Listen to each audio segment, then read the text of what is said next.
Hey man, welcome back to episode 25 of Beyond the Game, man. My name is Jordan Barrett. I'm your host with my co-host, the quarterback, Brandon Bullins. Brandon, how you doing today?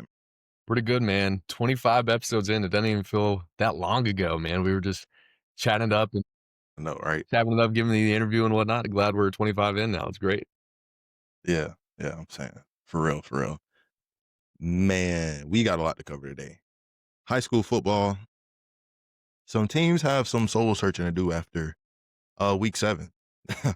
Some teams have some soul searching to do after week 7, man. We got some college football shakeups and NFL drama. College football is it never disappoints.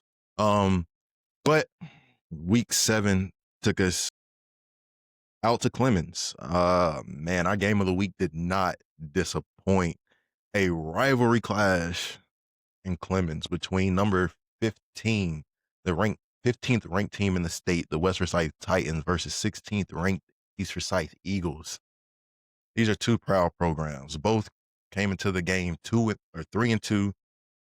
Both known for running the ball with they really have a balance. Both teams have a balanced attack. About 200 yards rushing, 200 yards passing coming into the game. And this is a rivalry game that you like to see. It came down to the wire. It was a heavyweight fight all night long. Both of these teams were trading blows, especially running the ball. But at the end, in overtime, West Forsyth would get the win 20-14. Moses Morris was a workhorse for West Forsyth last night. He put the team on his back and really delivered, and really got them to that win, the 20-14 win, in dramatic fashion in overtime. Brandon. This we lived it. Man, this is a little bit more than just a rivalry game. Just a game, their team from across the city. It's about seeding. It's about pride. Um,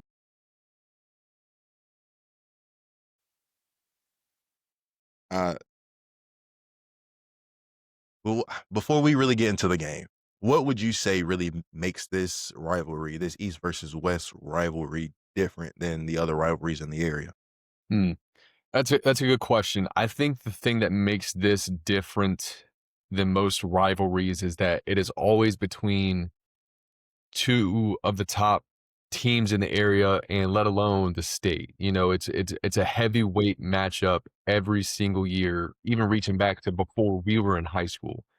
If you think back to like 2012 when I think the quarterback for West Forsyth was Darian Slade. I mean, the guy was an absolute baller A and guy, gonna go play at a Campbell. guy. Like even Yeah, reaching back to then, and those guys, they were really the ones that kind of started the trend under Coach Snow over at West Forsyth, and obviously yeah, Willard at East yeah, Forsyth for a long time with guys like Garrison Duncan got went to go play Division I ball at Charlotte. So there's a lot of collegiate talent on the field whenever East and West Forsyth step onto the field together, and it shows. Last night was another great example of that. An overtime game, heavyweight matchup. Once again, like you said, a very balanced attack from East Forsyth. West Forsyth, like you said, Morris did a great job on the ground, doing what he does. So yeah, just another great iteration of this rivalry. yeah. You talk about though, both sides come into the game loaded with talent though. Like you talk like Darian Slade for one, like he ended up going to Campbell, but this was a guy that had offers to play basketball and football at Wake Forest. Like is the talent that is in this game on this field. I mean, even in our class, you look at KJ Henry and Jaquan McMillan, two guys that are in the NFL. This game just really brings out the best in both sides, man, both sides. But if you're East Forsyth, you're now 3-3. I remember in 2017, team that was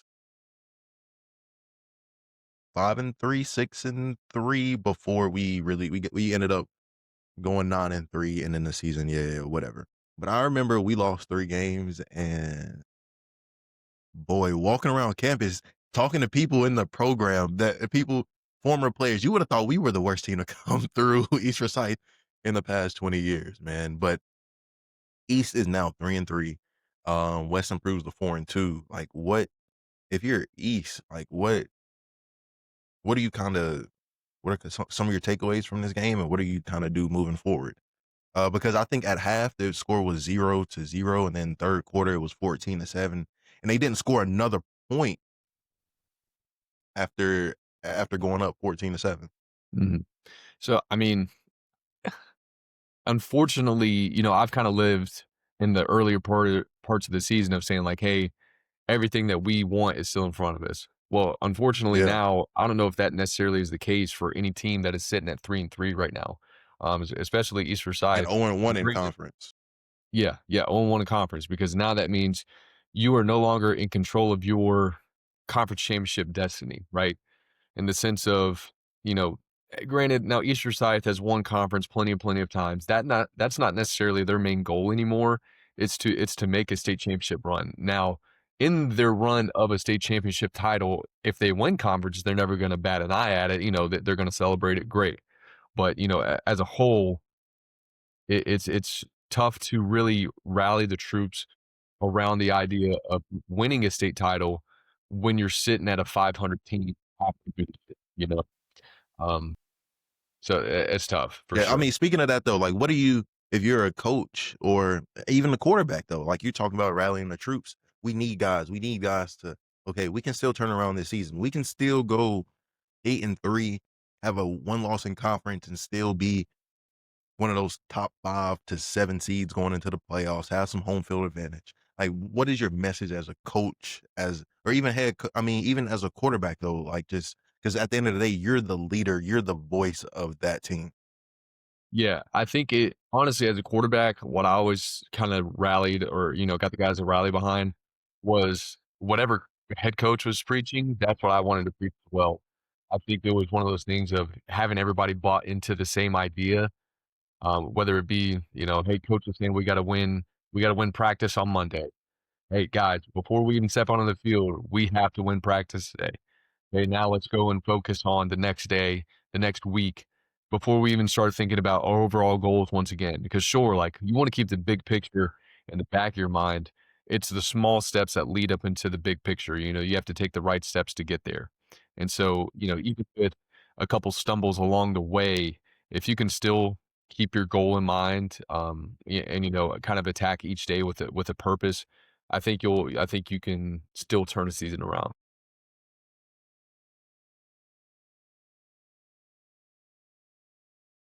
Those 7 o'clock weight room sessions, everybody. Everybody. We need everybody. Everybody is in the weight room at 7 o'clock in the morning. We're in practice. I mean, I don't think we ever had like a players only meeting or anything like that. But also were not 6 games into the season, sitting at 3-3. This that is that's tough for East. But although they may, their goals of winning a state championship are still there in front of them. But on the other side, West Forsyth, how much momentum does this really give a team to get an overtime rivalry win heading into essentially the second half of the season as we just getting conference play started? Yeah, so I think it depends on how Coach Wallace over at West wants to kind of look at this win. I think if his message is to be like, "Hey, that was a quality team on the other side of the field. My guys fought hard. We got getting the win. Proud of you guys. Cool." That's a great message. But if I know anything about how my coaches always acted, was like, "Hey, that sure we knew that was going to be a close game or a closer game than what we're normally used to playing." But the Yeah, overall message is still gonna be like, "Hey, we left way too much stuff out on way the too field. It much. should not Yeah, have been an overtime game." I think I watched the first half and, West Forsyth literally ran the ball up and down the field, got in the red zone, I believe 4 times in the first half and and didn't came get away any with 0 points. points.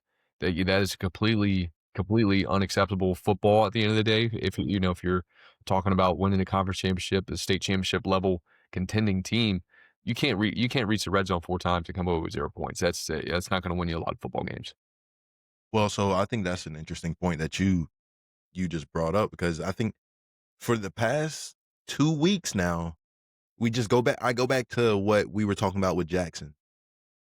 East Forsyth's ability to dominate in the trenches. And I would say the past 2 weeks, they've been getting dominated.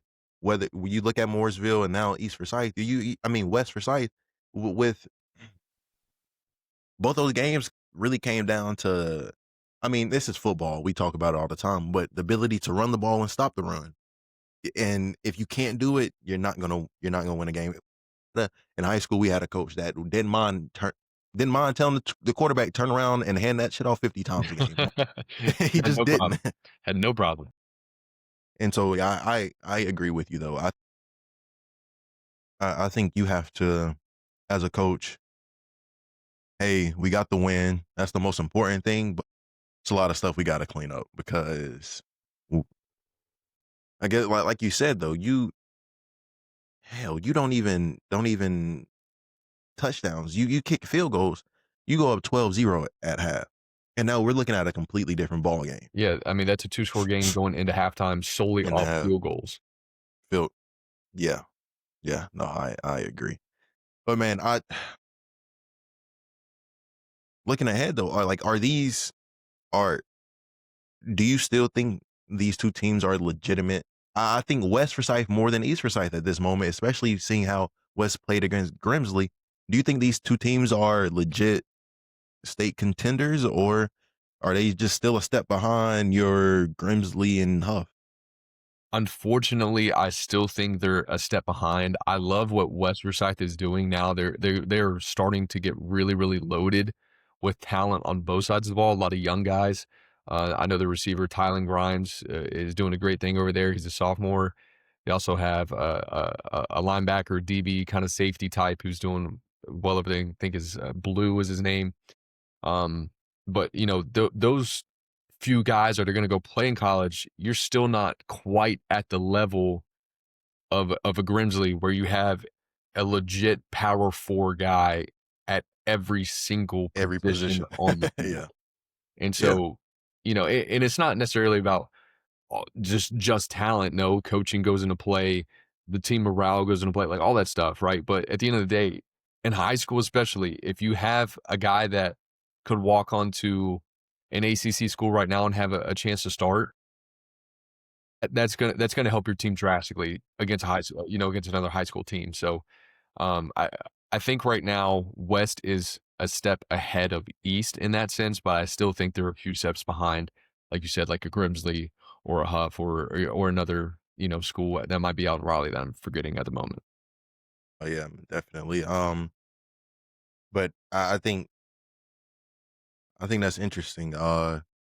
Because you look at, like, we go look at the games from around the state, like Grimsley they went in, they welcomed in the team from Virginia, Verena, the Blue Devils, and once again with their backup quarterback, he's still rolling. They get the win 21-14, and like Grimsley beat East, they beat West, and now they with the backup quarterback though. They just been doing it with their backup, and I don't know what the status of Faison Brandon is, the 5-star commit. He's committed to Tennessee, but I'm sure there's some things that as a coach for Grimsley you would like to clean up, because very rarely are we going to go out there and play our best football or play the best game that where everything comes together. So I'm sure there's still things that they want to clean up, but this just continues to give you time to let your 5-star quarterback heal up.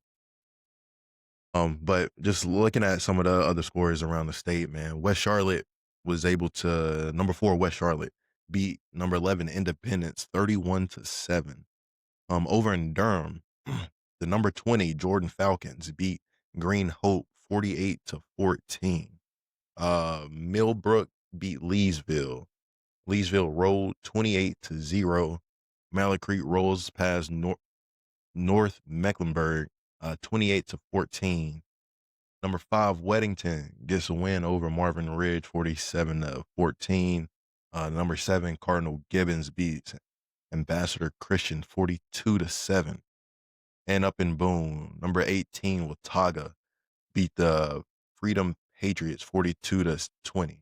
Now, a game I don't have on this graphic. Dudley is starting to roll. They picked up another win last night against Smith, 34-23. But Brandon, just looking at some of these scores, what games really stick out to you? Well, yeah, I think week in and week out, we're looking at Grimsley and it's thinking, who is going to stop them? What is going to stop them at this point? I personally don't know Verena. I don't know their background or how good of a team they are. Yeah. But it looks like if they're competing in a one-score game against Grimsley, they Pretty must good be a team. pretty damn good program. So, I got to give a hats off to them because I think that's the closest matchup that Grimsley has had in what seems to be the last 30 this games season. that they've played. Yeah. Like, it's impressive for sure. And then just moving on after that, I think Weddington was one of those teams that, is a true state contender at the end of the day. They have just dominated year in and year out since Will Shipley was there, and I think they'll continue their reign as the seasons pass. But yeah, man, overall, I think it was another great week in high school football. Yeah, I'm gonna have to say this Verena team is for real. I don't know, like you said, I don't know too much about them, but looking at their scores of their game, week 1 they won 41-14. Week 2 they lost 14-13. Week 3 they won 58-0. Week 4 is 33-10. Week 5 62-0. I don't, like you said, I don't know too much about them, but they can't be too bad. Yeah. They cannot be too bad. I believe Walkertown got the win last night also. I'm gonna keep an eye on them just because like their only loss this year was to Reedsville, which really could have been a one possession game if you take out the interception that was almost returned for a touchdown, but later led to a rushing touchdown. Yeah, I think I'm gonna keep an eye on them and see what they can really do as we head into the second half of the season and get into playoffs, man. But like I was saying, Dudley is starting to roll. I think they play some tougher competition earlier in the year. But Brandon, I guess for my question for you would be, are if you're a coach, what is kind of your outlook on the season for Dudley? Because you're winning the games you're supposed to win, but when you're playing that tougher competition, now you might not necessarily see some of these teams in the playoffs. But it's just when you see some of that tougher competition, they're not necessarily getting the job done. So for Dudley, what would you say, like if you're a coach though, like what is kind of your, I guess, message and like what are you saying when you go when you go and sit down in front of the team on Monday? Right. So I think the overall message has to be like, hey, those teams that we played early on in the season, that's only win or loss. Those teams have only prepared us for the moments that we're playing in right now. And we're going to play a tougher opponent non-conference just so whenever we do get in the conference, we already have seen a close game. We've already have seen what competition has looked like. We've already faced adversity. Whereas another program might not have. They might have gone 3-0 in their non-conference because they played 3 teams that they just try to beat up on, try to build some confidence that's going to help them later on down the line. I don't think that's the recipe that Dudley has tried to take on. I think they try to go out and find teams that might be just that 1 step ahead or 2 steps ahead. And if they do go out and Agree. beat them, that's a huge program win. That's a real confidence booster.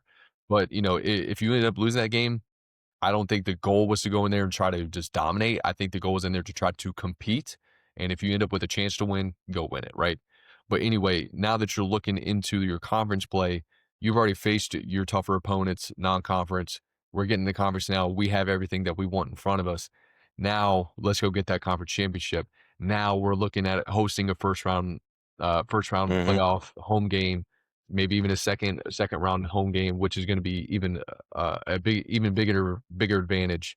And then from there, once again, you're going to start seeing some of those teams that you played week 1, week 2 come back here in week 13, week 14. You've already faced that adversity. You've already won a conference championship. You have a little bit more confidence going into that game, and now you have a better shot, especially if you're hosting in the playoffs at that point. Yeah, no. Man, It's week 6 over in college football. Brandon, week 6. Week 6? Week 6. It's been a year of up and downs. It's definitely been a year of up and downs. For I would say a lot of teams around college football. I would say up until this point, I think this is still we have some of the most question marks heading into this later part of the season. Quarterback play hasn't been well just throughout college football. Seems like anybody's on upset alert. And so yeah, it's going to be college football is interesting. I'll just leave it at that. Speaking of upset alert though, the Virginia Cavaliers might I don't understand how they put this game on ESPN too. I gotta watch DJ Lagway and Arch Manning on ESPN just because it's Florida and Texas. Like, Yep. Why can't I get the 4-1 team versus the 4-0 team? Yeah, I mean, we're looking at a 1-3 Gators, like you said. Florida struggled this year so far. They're struggle. It isn't the word.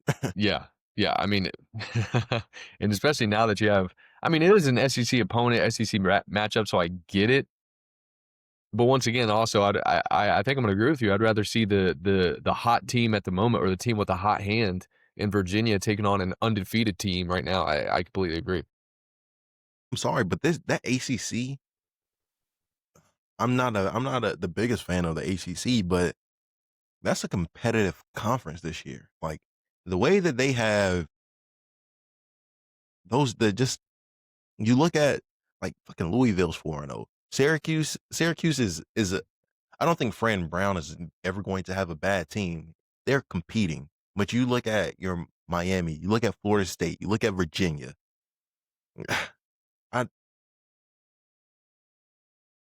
ESPN, I understand y'all are SEC ESPN, but like you got to give us, I want to see the better game on the main channel. But hopefully we get some better quarterback play in this Texas Florida game. Yeah. Because DJ Lagway has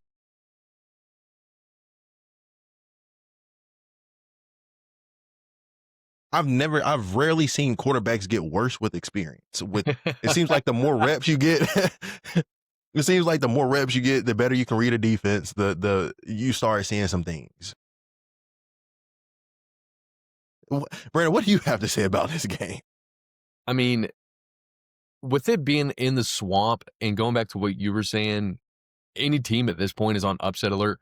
Florida has put together like some competitive games, like especially the LSU game, I think in week 2 or week 3 of the season. But even with, say that again.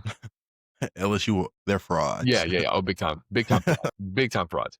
Yeah, LSU, even with the 4 turnovers that Florida had in that game against LSU, they were still I think it was a 1-score game going into the fourth quarter, or maybe it finished a 1-score game.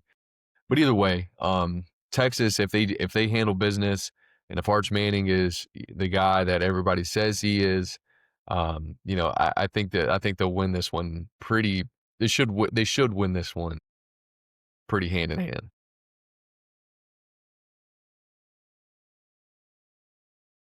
Hope they go into the swamp and get drugged, because you know what? Honestly, because for one, I don't think they're the 9th best team in the country. Well, first of all, I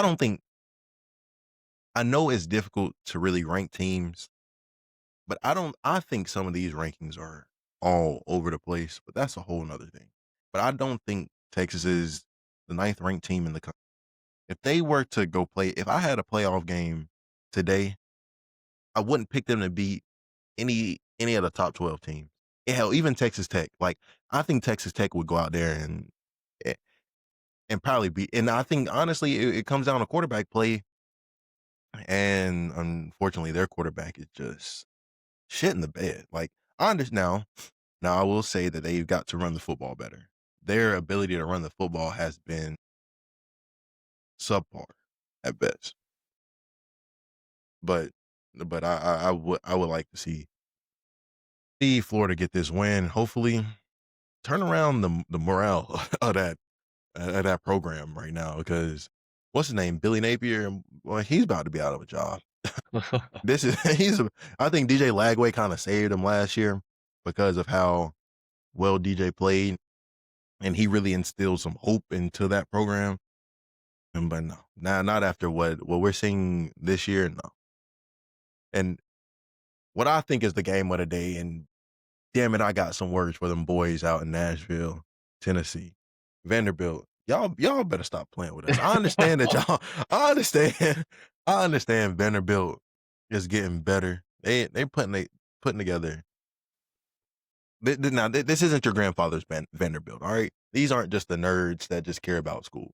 No. But there are still levels to this shit, all right?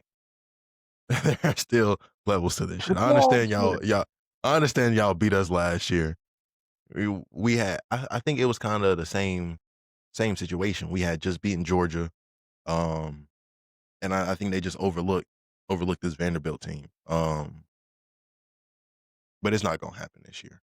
Got us a top 25 matchup. Game day, college game days down there. You know my tie will roll. Maybe about 3 scores today. Maybe about 3 scores. Hey, Todd Simpson might be the best quarterback in the country. Now, I will say that my tone, especially with him, Ryan Grubbs, and Kalen DeBoer, has changed, especially when you look at those play calls last week against Georgia. Yeah, big time. That was a showcase of that was just a play calling masterpiece. But Brandon, Bama's gonna roll these guys. Like, all right, go ahead. What you got on this game? Roll Tide, roll, man. I think going back to what you're saying about quarterback play, we look at DJ Lagway at Florida, and you said that a quarterback that's gaining experience week in and week out, you would expect him to play better as the season progresses. Well, that's the exact scenario that we're seeing from Ty Simpson. Week 1 struggled against Florida State. They were not prepared going into that game. But now we're starting to see, no pun intended here, we started to see the tide turn and get to the point now that, Ty Simpson is playing a very, very elite level of quarterback play. And very, very well could be the case of saying he's the best quarterback in the country. And right now could be holding up plenty of trophies at the end of the season from the quarterback standpoint. So if he plays well today, if the play calling is on point for Bama, I'm going to agree with you. I think Bama's should win this one in fashion. I think they got a chip on their shoulder from the bad taste in their mouth last season as well. And especially with game day being there too, man. Saban's on game day. He's going to give a little bit extra juice for them boys as well. So I'll take Madman this one. Definitely. And I also, with John Mateer being out, Ty Simpson might get him a Heisman. Very possible. We'll see how he finishes out the season. Down in Texas, number 11, Texas Tech is traveling to Houston. Both teams are coming into this game 4-0. But Texas Tech, these are the games that they spent $50 million for. These are the games, like, we've got to go out and really, really win these games. We not just win, I think dominate and show that we are one of those elite teams in the country, especially with a conference matchup. And so, for those reasons exactly, I'll take Texas Tech in this one. Yeah, I'm going to agree. Houston is no slouch team by any means, but I think, once again, going back to what you were saying earlier, there is levels to this. And I think Texas Tech, with how much money they've dropped on NIL this year, they're going to have to prove that money was well spent. I think they will. I'll take Texas Tech in this one. Yeah, I think Houston's overachieved a little bit though. Like, they got Connor Wegman, Texas A&M transfer, but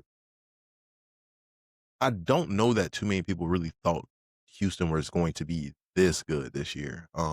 Especially when you look at the way they handled Colorado and I mean, that really made Colorado. They made Colorado look like a bad team. Yeah. And Colorado was a team that between Georgia Tech and BYU, they lost those 2 games by a combined 10 points. But boy, when they played Houston, Houston put it on them. Yes, they did. But go ahead. No, I was about to say, yes, they did. I remember I was talking about that game a couple weeks ago, and it was like, Houston might be a team to mess around with. And, we were talking about, is Dion in Colorado, are they done? Like, what's going on? Just because of how bad they lost to Houston in that game.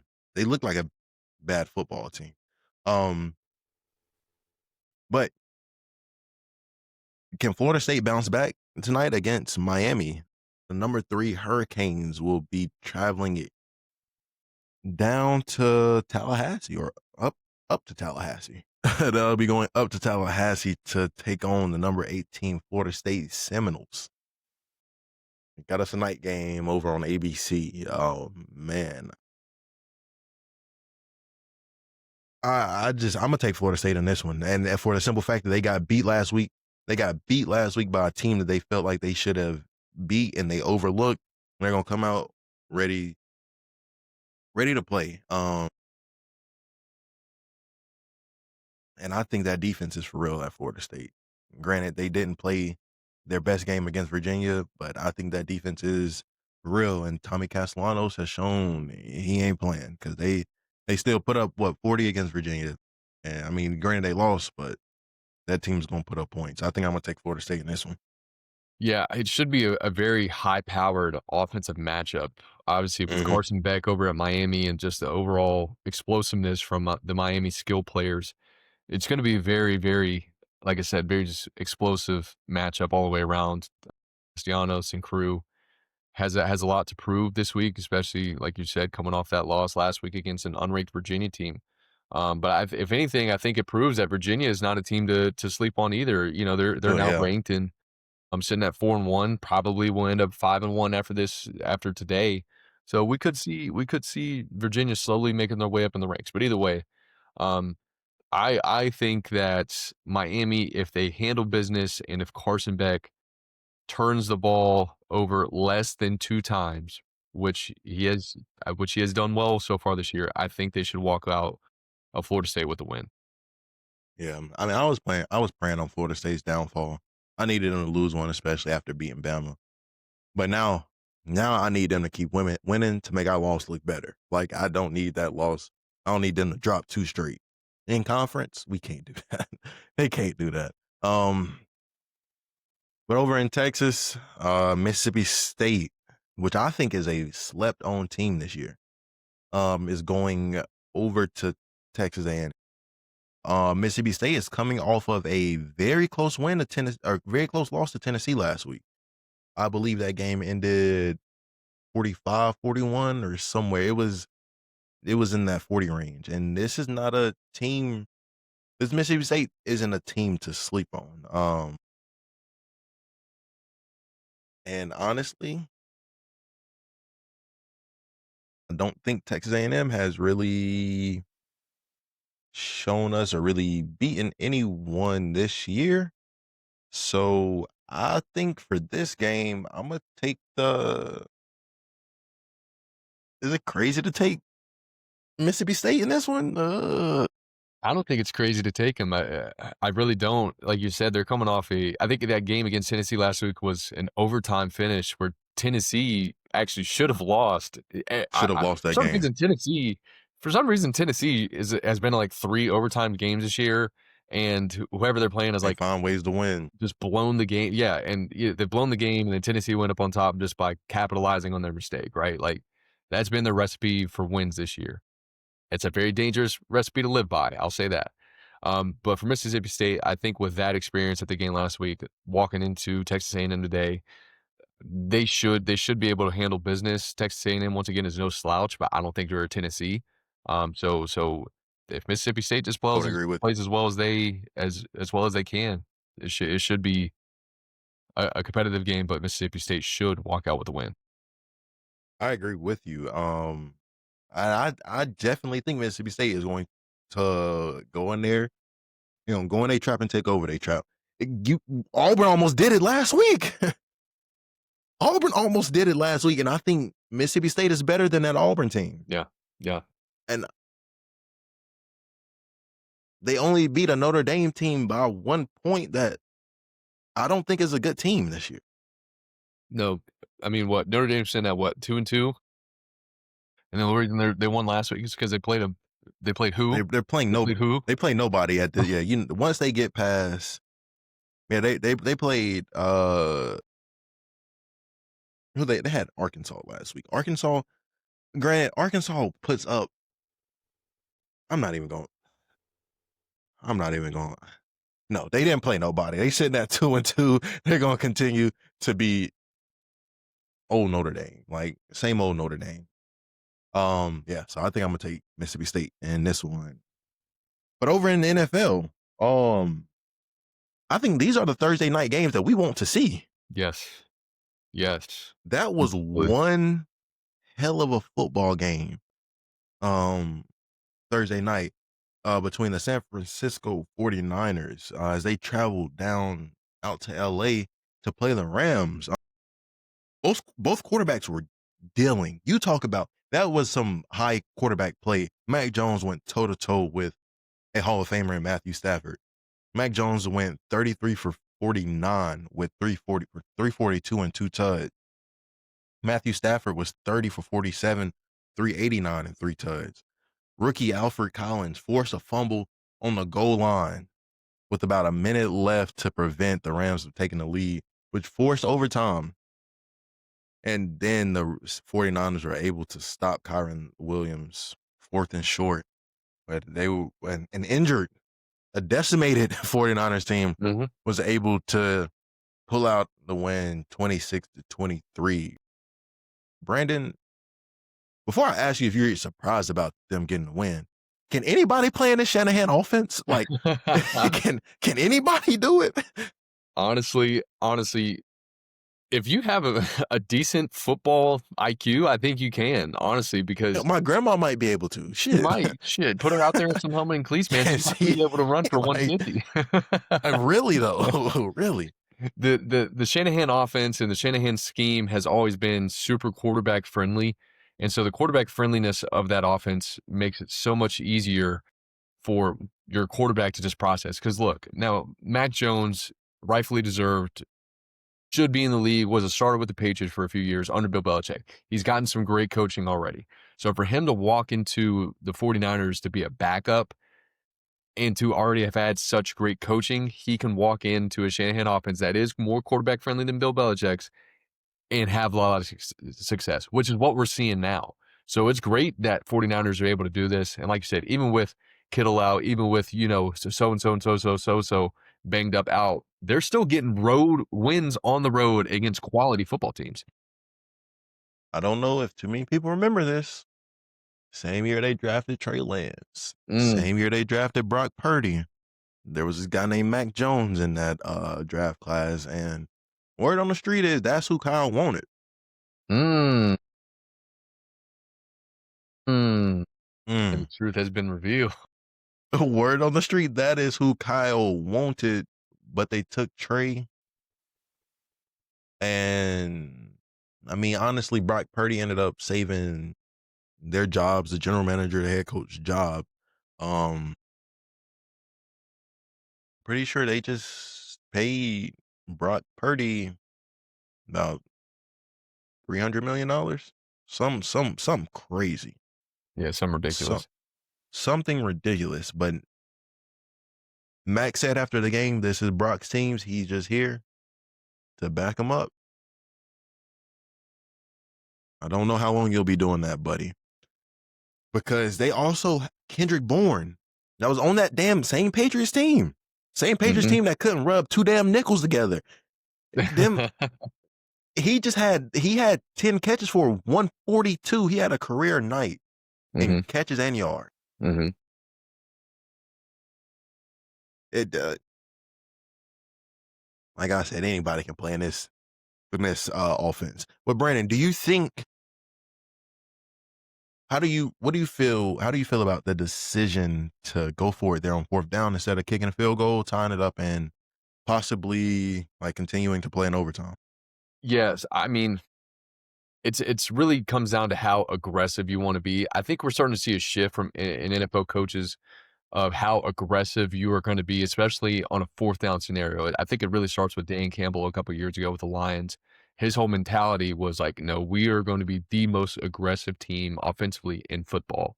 And I think that started to rub off on a lot of these other coaching staffs because they're seeing the success that the Lions are having, and they think they can go replicate it, which some can. I think Sean McVay is one of the brightest minds in football, period, but Yeah, especially on the offensive side of the ball, especially when Matt Stafford is your quarterback. So whenever you have that kind of recipe, I'm completely okay with the decision there to go for it on 4th down. I agree. You have the opportunity to win it. It's just a matter of execution at that point. And unfortunately, the running back fumbled with what you said a minute left to go. If he holds on to the ball, he rolls into the end They zone. win They the walk game. out of there on a home win, close one with a win. Yeah, I only thing I don't agree with is the fact that you handed the ball off. Mhm, mhm. The way Matthew Stafford was playing, I put the ball in his hands and let him go figure something out. How many times have we seen Matthew Stafford with these no look passes? Like, I that would be the only thing I disagree with. And like you said though, I mean, I'm an offensive minded person when it comes to play calling sports. Is like football. I would have gone for it regardless. We talk about it all the time. You can't get a yard, you don't deserve to win. Mm, Don't deserve to win. I understand this is the NFL. They get paid just like you get paid. They got the same 45-pound weights as you do. yep, But we can't get a yard. And I think especially with the way the kind of the miscues that the Rams had in this game, I don't think Sean McVay wanted to keep playing the game. Sean McVay is like, either we're going to win or lose this right here, right yeah, now. yeah, Because we put the ball back in their hands, they go down, hell, even kick a field goal, they win the game. And so I'm not mad at the decision at all. At all. Oh man, but just looking at some of these games at 1:00 on CBS, the 2-2 Denver Broncos will be heading to Philadelphia. 4-0. 4-0. It hadn't always been the prettiest wins, but they've figured it out. That's kind of been their MO. yep. And I think they'll figure out how to do it again. I'll take the Eagles in this one. Yeah, I think the Broncos, quite honestly, might be the best 2-2 team to ever exist in the game Oh, of football. They I are agree. they are their 2 losses are very close games and just unfortunate bounces, penalty here that should have been one, shouldn't have been one, like questionable stuff that ends up losing them those games, right? But once again, I mean, like you said, the Eagles are playing another great season of high level football so far. I think that's going to continue. This is going to be one of those games. I would not be surprised if the Broncos ended up going in and sneaking this one out.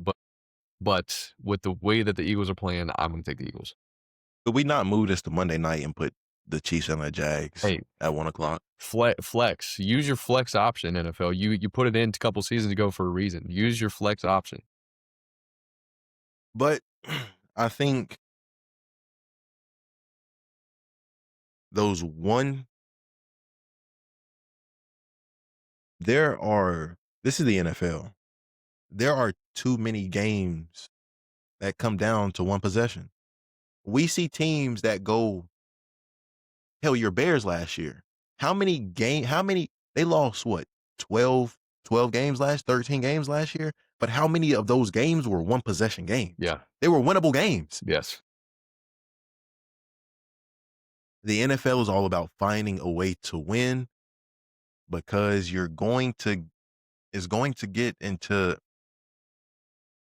for lack of better terms, in just about every NFL game, there's going to come a time and nut up or shut up. Either put up or the game's over. And unfortunately, I mean, you go to what was the game that they lost? guy misses the field goal, they ran into they call like leaping or something.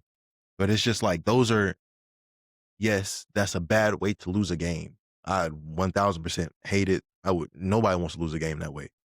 But that's also a mistake, a bonehead decision. It's something you can't control.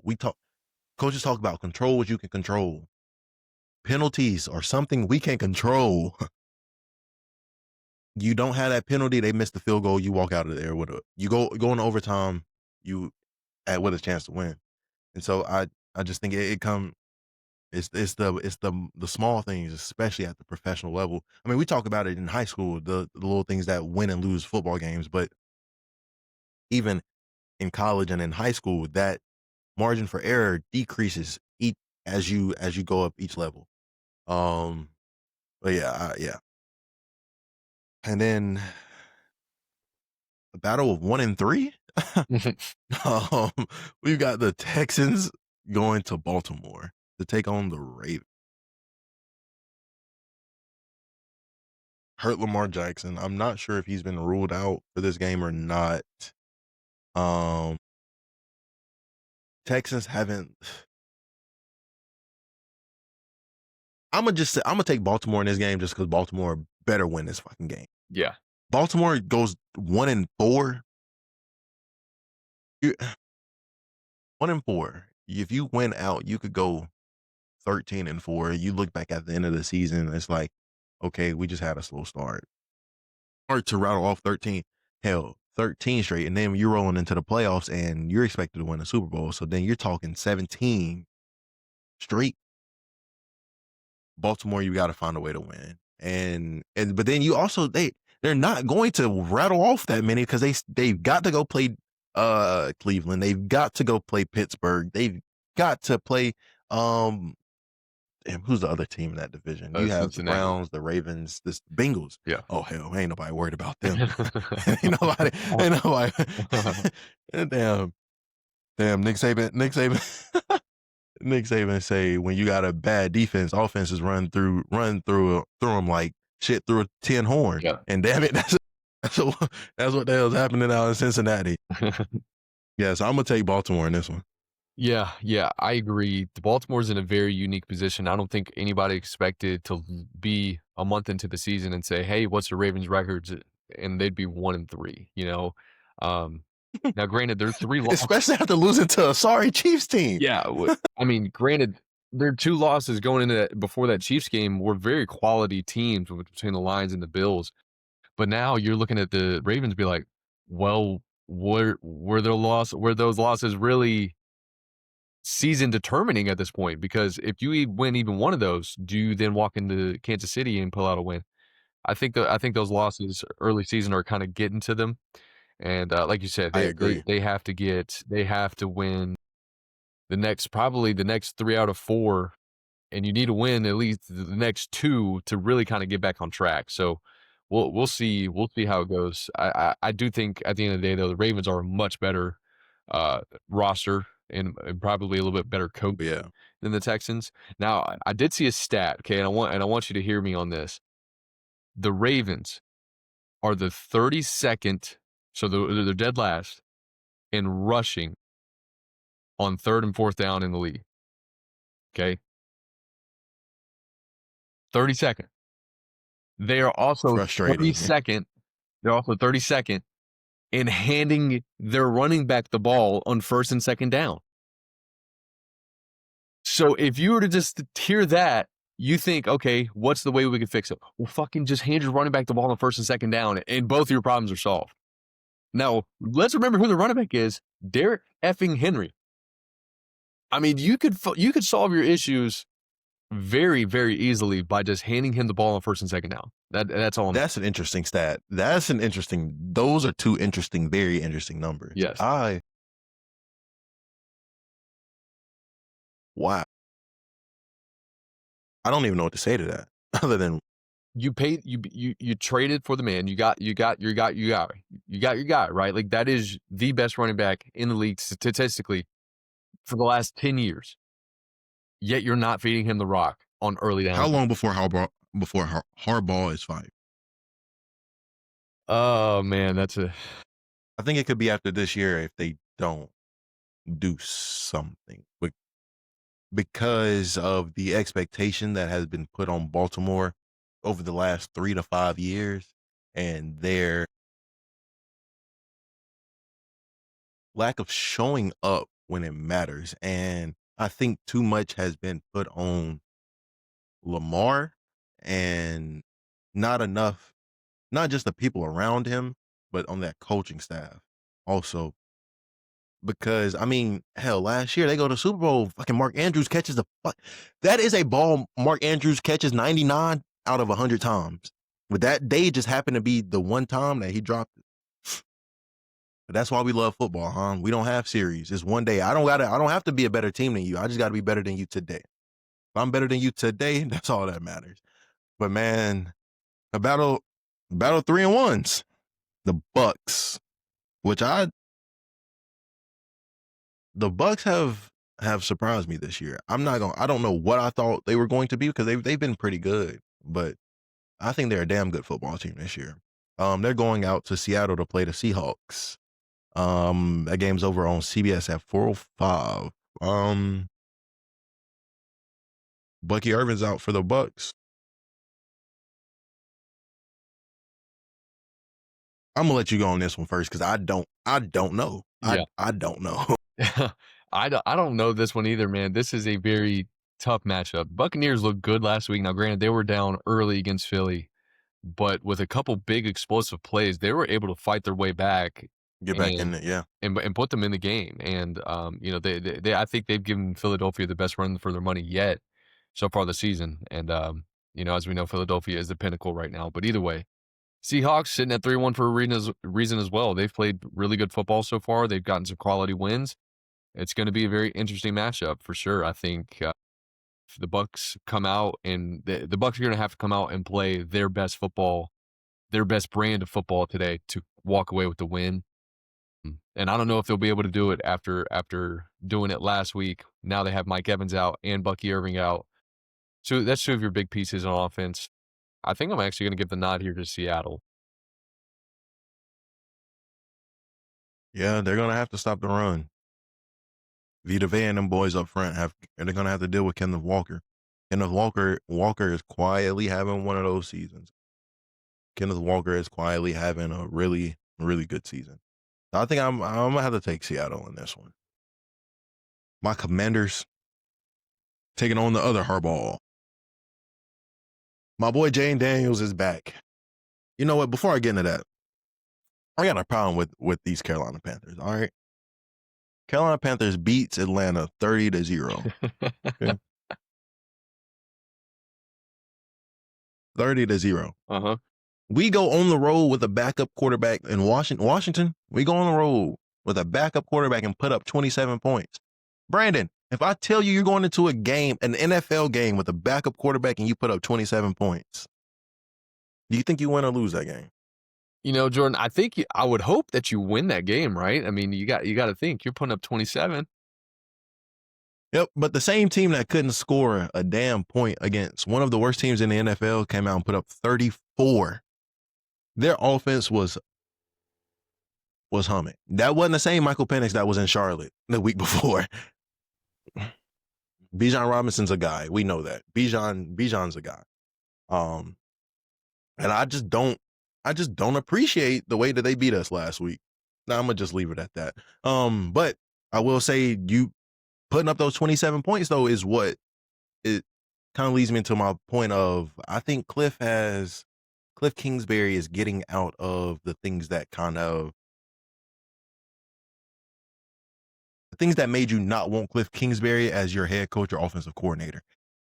He's a great offensive mind, good play caller, but when he gets into the season, his offense becomes predictable. You can start to really, his tendency, most teams or coaches I've heard, especially at the NFL level, every so often try to watch their own film and come with they have tendency breakers. Not that guy, at least in the past. He's just kind of, this is what he's going to do. This is how he's going to do it. and it is what it is. But I'm gonna take my 2-2 Commanders to go into LA and go beat the 3-1 Chargers. So going back to, it's a very interesting point that you bring up about Cliff Kingsbury, because a lot of what football is game planning and understanding what your opponent is going to do before they even step out onto the field. I know, reaching back to my college playing days, we actually had mid-season tendency sheets that were handed to us, or I'd walk in the coach's office and we would talk about, hey, we're sitting in our 2x2 formation, this amount of plays on this amount of downs, right? Let's say it's a 2x2 formation. We're in 2x2, 10 personnel, 15% of the time on third down. Yeah. For example, right? And then our success rate out of this is this number. Is this number good enough for us to break this tendency, or is it not good enough? So we have to now break that tendency because we want obviously to go win, right? Or get another chance at a first down, whatever it is. So we would actually, I remember in the 2021 or 2022 season, I believe it was 21, we were a phenomenal football team, but we got even better by the time that we reached the back half of the season and broke all of our tendencies, because all of our non-conference and conference opponents at that point had seen a Methodist offense that does this, and this. Well, by week 7, that Methodist offense had now gone from a lot of the spread stuff, right, where we're in our 10 personnel, we're in 2x2, 3x1, empty. F that, we're going heavy on third down. We're not gonna spread you out. We're gonna condense you, and now we're just gonna run the ball right down your throat. So I mean, like, that is a complete 360 from what a lot of those teams have seen. But either way, reach him. I say all that to bring it back to this point here, that Kingsbury, if they're going to continue to have a lot of success like they did last season, they're going to have to break their tendencies. You can line up defensively and say, hey, this is what we do. We're not going to change for anybody. That's kind of the Mike Tomlin scenario. That's his thought process. And you see what that gets you. I mean, he wins, but how many Super Bowls has he won? My point exactly, right? Like, you can go, you're 9-8, you can go 10-7 because you have a good roster. You're going to go beat the teams that you're supposed to beat, right? Great. You're never going to make a real run at the chip if you're staying stagnant. That we've seen that time and time again. So I say all that to bring it back. If the Commanders are going to make a real chance, they have to break their tendencies. So for today's game, if they do that, they'll win. If not, I'm taking the Chargers. Plus, Quentin Johnson is quietly having one of the best. He's becoming a guy. Yes, I mean I think he's the second best receiver in the league right now, only behind Puka Nacua. So quietly, they're not being able to catch a cold butt naked in Antarctica. God almighty, that boy was dropping everything. But now, I don't know what they did. They put stickum on his glove. That's what happened. That's Jim in LA, right? Yes. Both the Harbaughs are good coaches. Don't get me wrong. Jim is one of those though. Like, you see the leap in Herbert, you see the leap in Quentin Johnson. Like, the offensive line, that team's mentality. There's definitely been a shift. Oh man, but then the 2-2 Patriots are going into Buffalo for an AFC East matchup Sunday night. And oddly, I want to take the Patriots in this one. Yeah. I mean, the Patriots have played pretty good football, especially Drake May now, who's coming off a really big week last week against the Panthers. I think it's very possible. They had 4 turnovers against the Steelers and still had a chance to win that game. The Patriots defense has kept them in a lot of games. It's for real.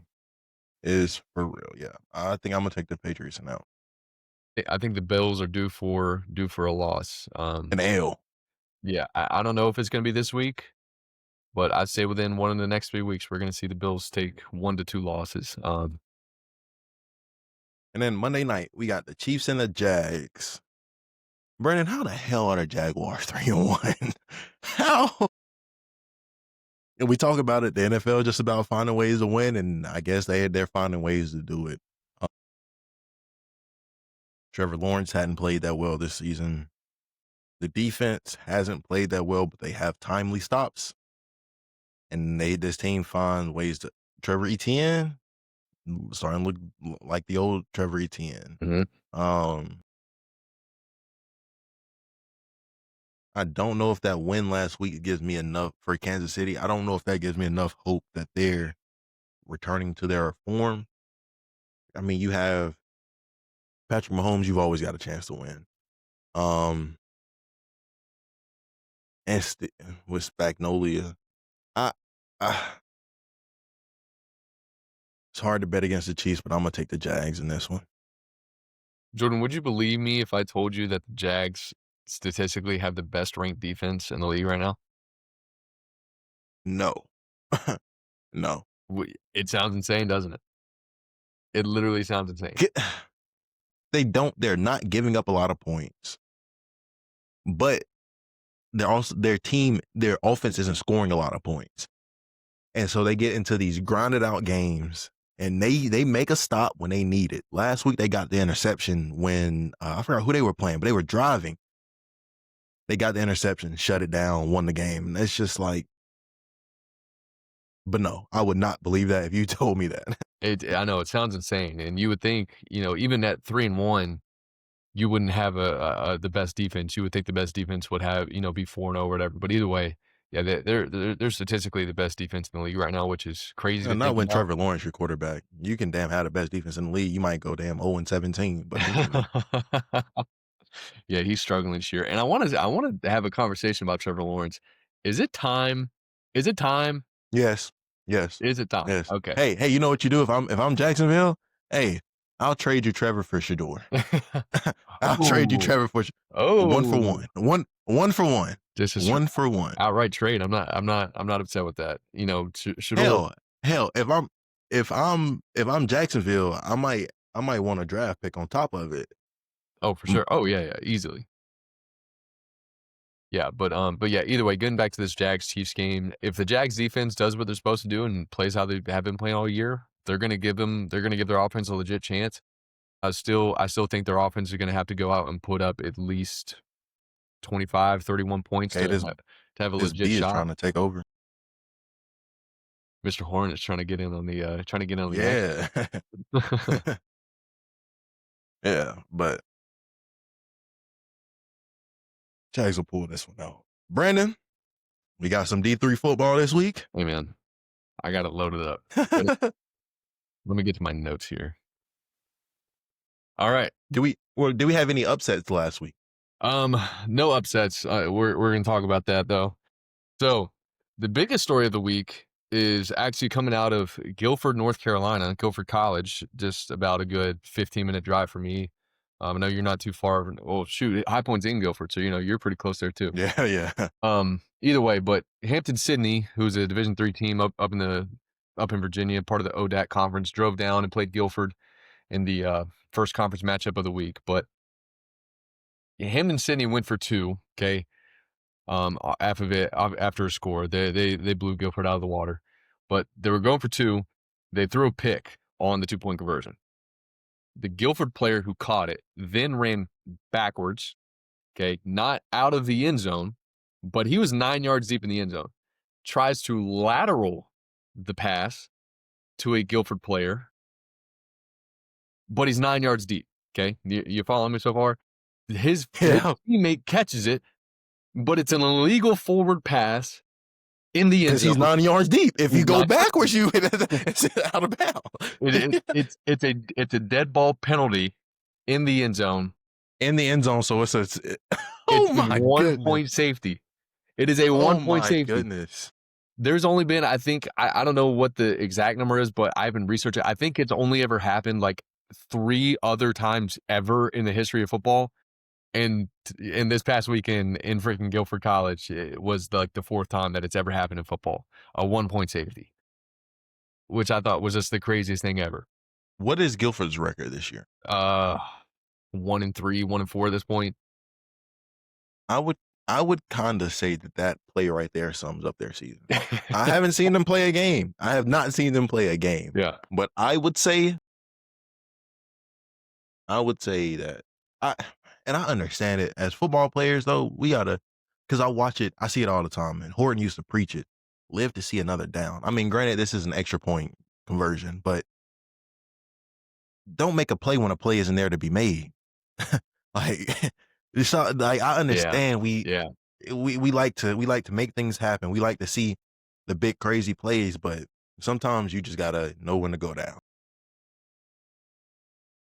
For sure. I mean, you already got the pick.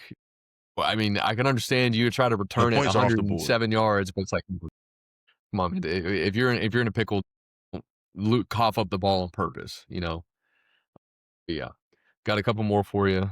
Mary Hardin Baylor, Division III school out of Texas, was on the road against Mars Hill this past weekend. Division II, Mars Hill. Mars Hill ended up winning that game 21-7. So pretty good matchup there. But I want to talk about a situation for you. And I don't know if you keep up with a lot of the conferences, and because FCS and Division III follow the same playoff bracket. Okay, they follow the same structure. Okay, so there are 27 Division III conferences in football. There are 32 teams that make the playoff bracket. You follow me so far? Mm-hmm. Each conference winner gets an automatic bid. So 27 out of the 32 are already, if you win your conference, you're in, no matter what.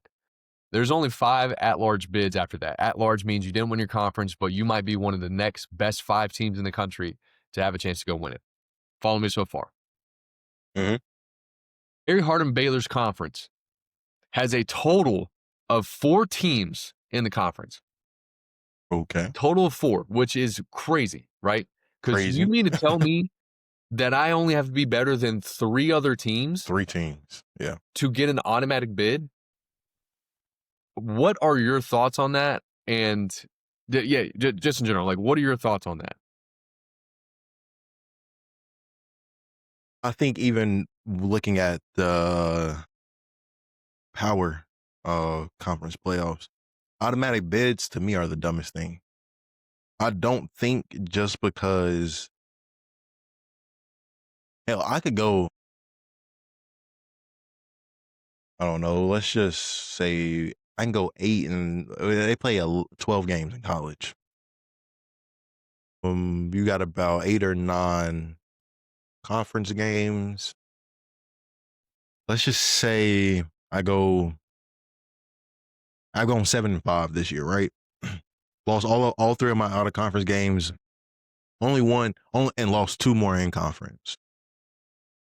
But I won 7 in conference. I don't think a 7-5 team should get a better spot ranking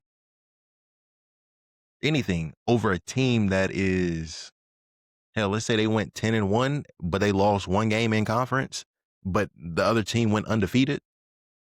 And you're telling me you not only deserve a playoff spot, but you would be ranked higher than me with an opportunity to host me at your house? No. Yeah. I completely agree. I think having a conference with only 4 teams should not qualify you for having an automatic bid. I don't care if you beat the snot out of teams out of conference, in conference. It's a similar situation in my mind to kind of Notre Dame, even though Notre Dame is not technically part of a conference. But it's like, dude, why are they getting a bid over somebody that, like you said, is 10-1, who just happened to lose on a last-second field goal in their conference championship game? That's completely unfair. But no, I'm glad you see it the same way I do. All right, last question I got for you. Wilmington, Ohio, Division III school. Okay. Shockingly bad at football. Okay, I'm gonna tell you straight up. They're allowing, hear me out. They're allowing 577 yards a game on average. They are allowing average. It's bad. It's bad football, dude. It's bad football. Average. It's bad. Teams are having career days against them. I mean, in a conference, out of conference, doesn't matter. You're getting a win. You could have. My question is, could a good high school football team go out and beat this Wilmington school?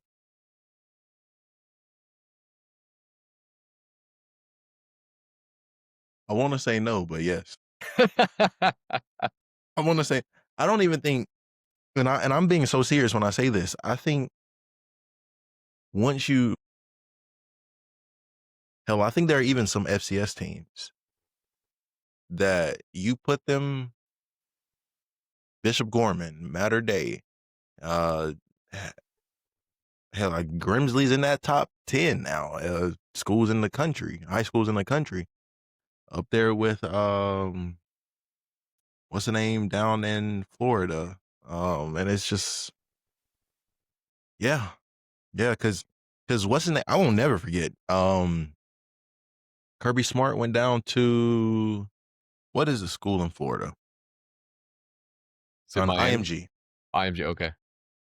Went down to IMG and gave out 24 scholarships. There are only 22 starters. He gave out 24 scholarships. That's ridiculous. That is insane. Ridiculous. Yes. I think so. Yeah. I think I'm gonna agree with you. I think if you like hand pick a really good high school team, like an IMG or like a Bishop Gorman, whoever, and you put them, you could put them on the road to go play at Wilmington. I still think they pull out a win there, especially if they're giving up 600 yards against, 600 of them things, 577 on average. So you got to think that's, so some team's going to drop 1,000. Some team is going to drop. But that's what I was about to say. For you to average 577, though, that means teams have been in that 650, 700 damn range, like 700 yards of offense. That don't even make. That means I probably got a guy going for 200 yards.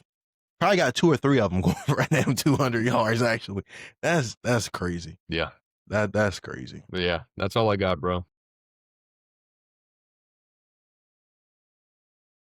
They haven't dismantled the football program. Like, that's ridiculous. Are people even showing up to watch that? Because it's one thing to, okay, we're not going to win this game, but we're going to compete.